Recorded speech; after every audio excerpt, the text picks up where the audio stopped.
I was in Japan. It was at the beginning of January 1919. Anyway, it was at the time when a terrible flu racked there in the whole of Japan, which killed hundreds of thousands of people. It was one of those epidemics, the like of which is rarely seen in Tokyo. Every day there were hundreds and hundreds of new cases. The disease appeared to take this turn. It lasted 3 days, and on the third day, the patient died. And people died in such large numbers that they could not even be cremated, you understand. It was impossible, there were too many of them.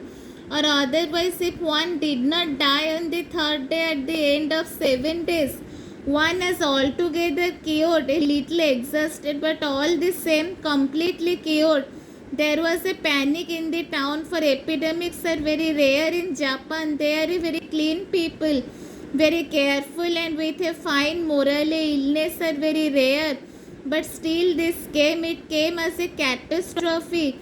There was a terrible fear. For example, people were seen walking about in the streets with a mask on the nose, a mask to purify the air they were breathing, so that it might not be full of the microbes of illness. It was a common fear. Now it so happened I was living with someone who never ceased troubling me. But what is this disease?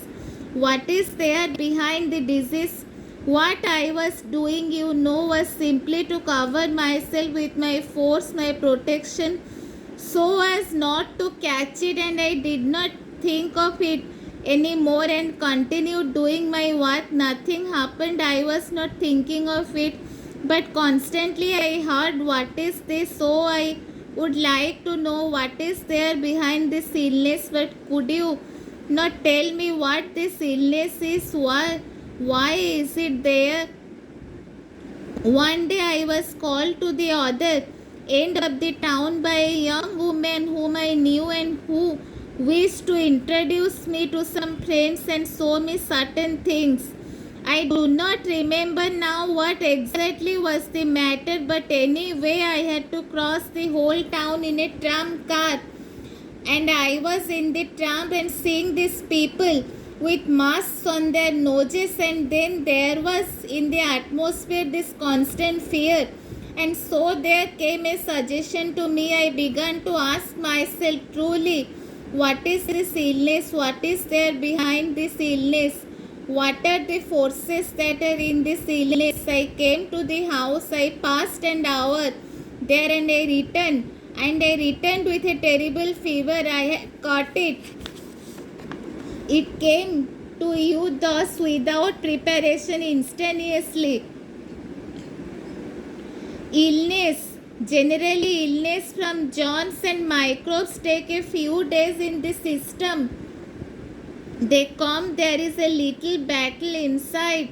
You win or you lose. If you lose, you catch the illness. It is not complicated, but there you just receive a letter, open the envelope, hop up. The next minute you have the fever. Well, that evening I had a terrible fever. The doctor was called. It was not I called him. The doctor was called, and he told me, I must absolutely give you this medicine. It was one of the best medicines for the fever.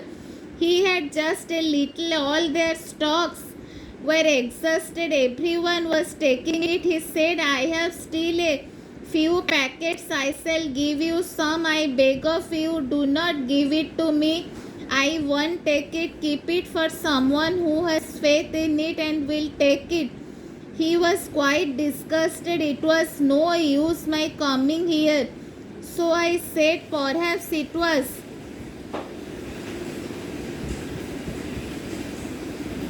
no use, and I remained in my bed with my fever, a violent fever. All the while I was asking myself, what is this illness? Why is it there? What is there behind it? At the end of the second day, as I was lying all alone, I saw clearly a being with a part of the head cut off in a military uniform, or the remains of a military uniform, approaching me and suddenly flinging himself upon my chest with that half a head to suck my force.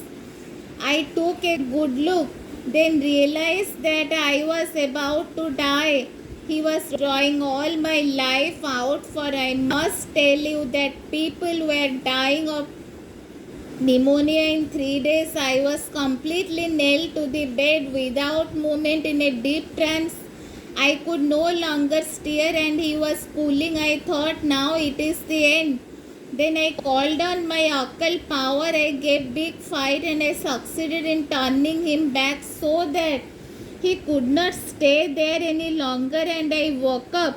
But I had seen and I had learned.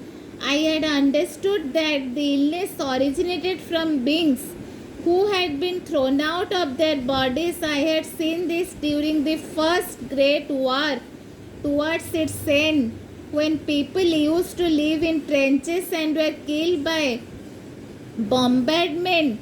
They were in perfect health, altogether healthy, and in a second they were thrown out of their bodies, not conscious that they were dead. They did not know they hadn't a body anymore, and they tried to find in others the life they could not find in themselves. That is, they were turned into so many countless vampires, and they vampirized upon men.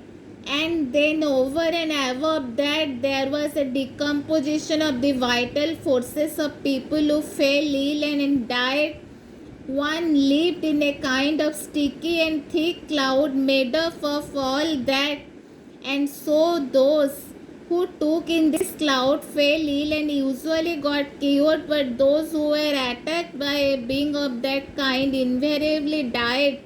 They could not resist. I know how much knowledge and force were necessary for me to resist. It was irresistible. That is, if they were attacked by a being who was a center of this wheel of bad forces, they died. And there must have been many of these, a very great number. I saw all that and I understood. When someone came to see me, I asked to be left alone. I lay quietly in my bed and I passed 2 or 3 days absolutely quiet in concentration with my consciousness. Subsequently, a friend of ours, a Japanese, a very good friend, came and told me, you were ill. So what I thought was true. Just imagine, for the last 2 or 3 days there hasn't been a single new case of illness in the town, and most of the people who were ill have been cured, and the number of deaths has become almost negligible, and now it is all over. The illness is wholly under control. Then I narrated what had happened to me, and he went and narrated it to everybody. They even published articles about it in the papers. Thank you. Jai Sri Ma.